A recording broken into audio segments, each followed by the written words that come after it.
It seemed like another ordinary day for the 16-year-old girl. She was about to face the most unforgettable experience ever. Her name was Casey. She was a high school student at Boston. She was obsessed with social media, especially Facebook. Casey would go on Facebook before school, after school, and sometimes in between classes. She would go on Facebook, check on other people's stats and pictures that they posted on the internet. Every time she posted a picture, she would always do some changes and polishing. The pictures would end up being nice and beautiful. Every time she posted a picture, it would receive hundreds, even thousands of comments. Likes was the symbol of social status. The more likes you got, you're higher in the social pyramid. One day when Casey was checking her Facebook account, she found out that her mom wanted to be friends with her. She declined it because she thought that her mom would send embarrassing childhood photos and tell embarrassing stories to her friends and ruin her reputation at school. Once she got home, her mom wanted to see her immediately. She asked why shouldn't they become friends on Facebook.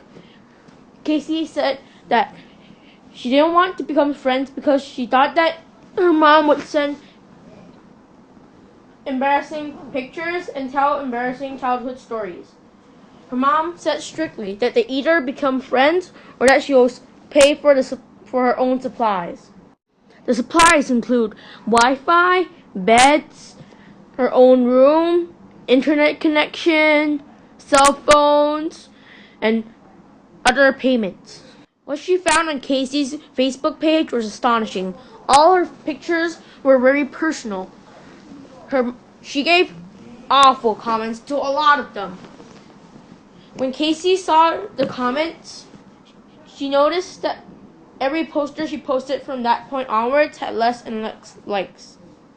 She was devastated. She knew that the decision was wrong. When she got back, she had a big fight with her parents. The argument was so loud that neighbors next door had to come over and complain.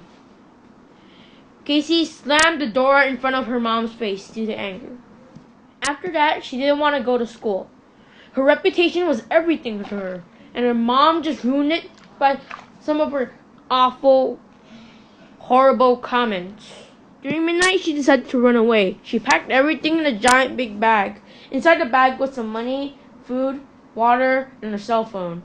After she gathered enough courage, she was ready to go. She ran away quietly when her mom was sleeping in her bedroom. She was going to be homeless. She peered into her bag and she had $50. After a few hours, the sun rised. She was filthy and dirty.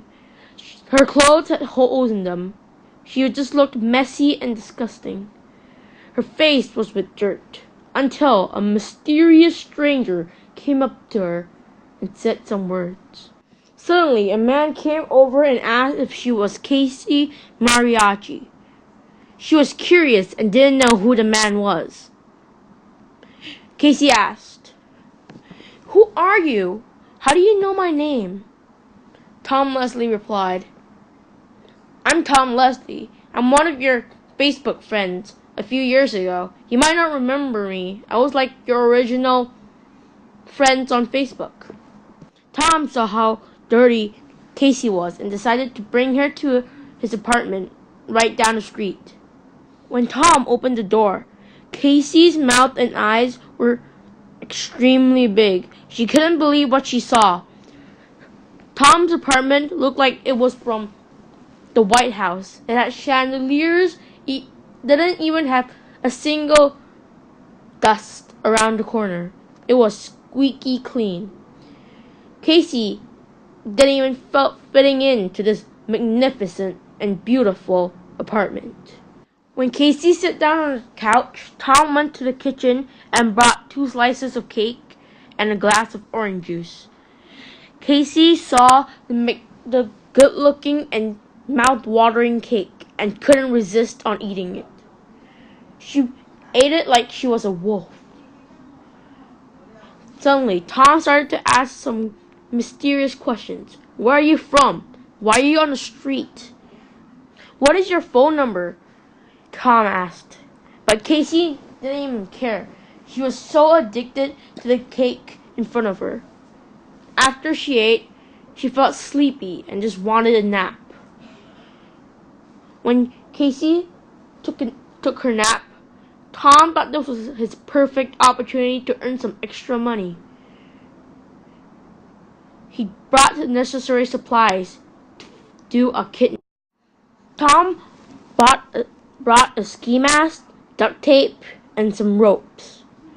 He was about to create a kidnap. He was about to kidnap Casey Mariachi.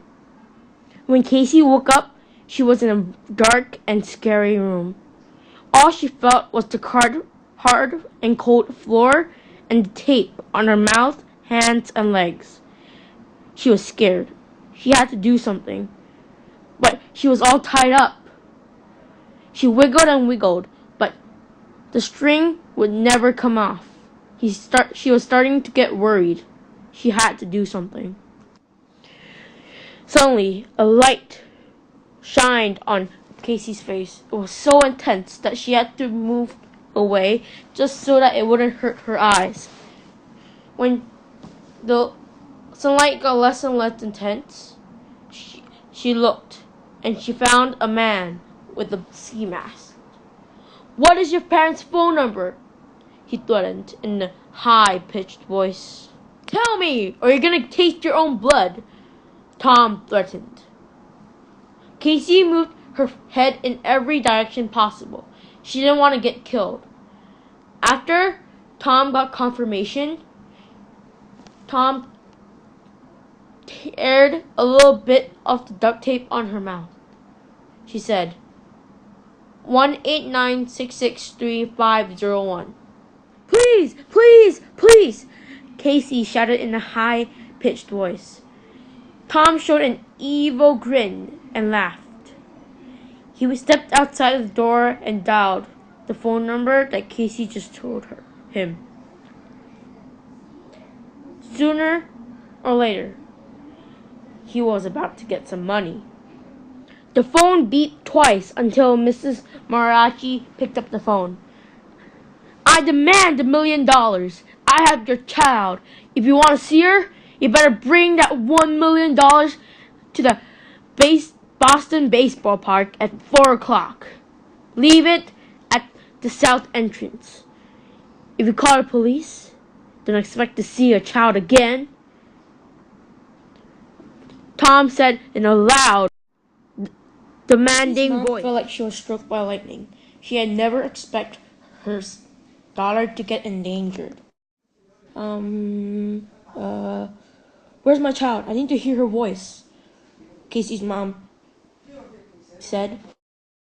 Tom took the cell phone and placed it right in front of Casey.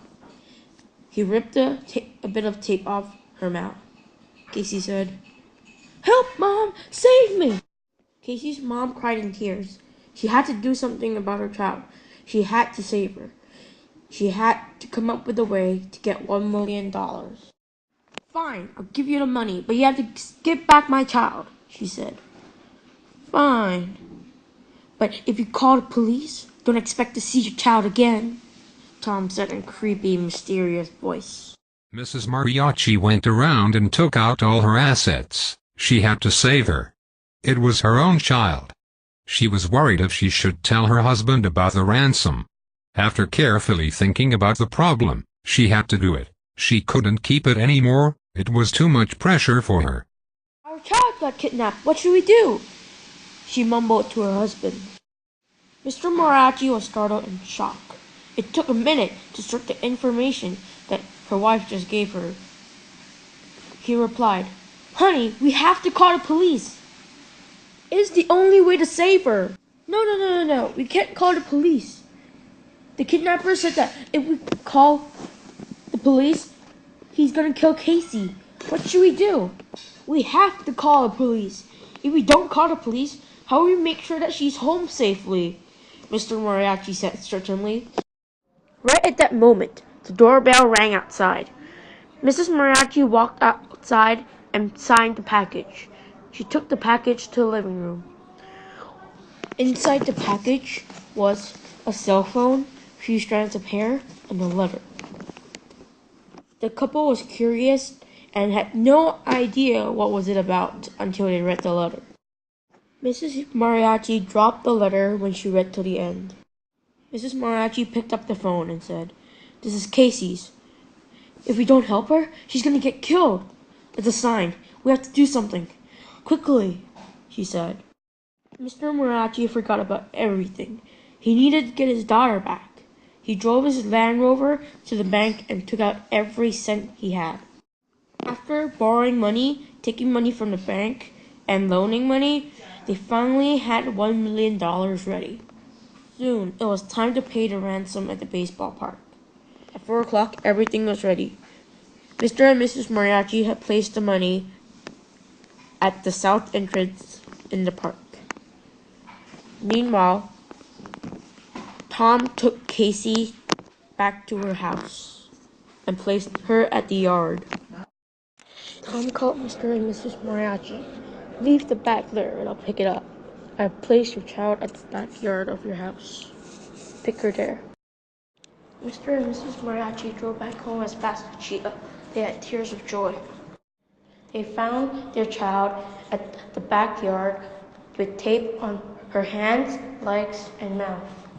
After they set them free, Casey was over the moon to see them. She hugged them with joy. A week later, Casey and her mom was sitting on a couch watching TV when they found a news report came up.